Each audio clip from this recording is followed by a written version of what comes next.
I got left at the altar and dumped into a bakery. But when the oven got hot, I became the fire. My wedding was supposed to be the happiest day of my life.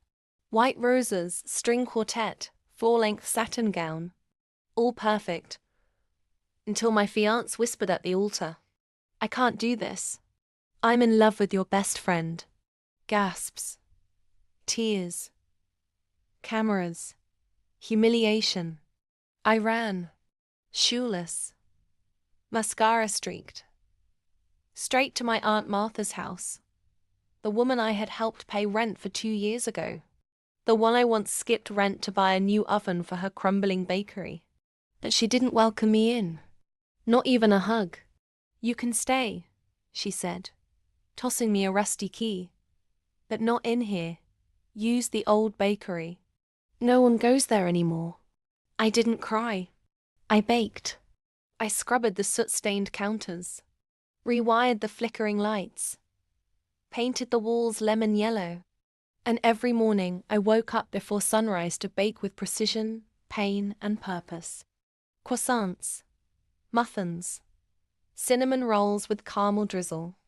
At first, it was just for me. Then the neighbors caught the scent. Within a week I had lines. Within 2, I had a name. The Broken Bride's Bakery. People loved the story. Jilted woman turns heartbreak into sugar-coated magic. Local blogs picked it up. Then a Toronto influencer posted a reel about my raspberry cream puffs. We sold out daily. And then, she came back. Aunt Martha. Looking confused. And furious. She barged in. Demanded I shut it all down. "You're squatting on my property," she hissed. But then came the final twist. She brought a real estate agent the next day. I watched from behind the counter as she smiled at the man in a designer suit and said, "The old bakery's back in demand.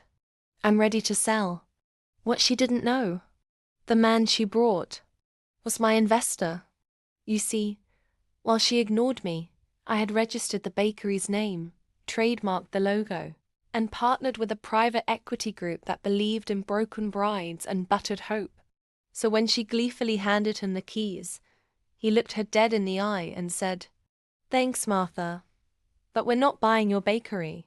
We're buying hers. She now holds the lease. And she's buying you out." Her jaw dropped. And I served her a raspberry cream puff and said, "It tastes best warm." Just like revenge. Plot twist? The bakery she once used as a dumping ground is now the flagship location of a growing chain. Bride and batter. 5 locations and counting.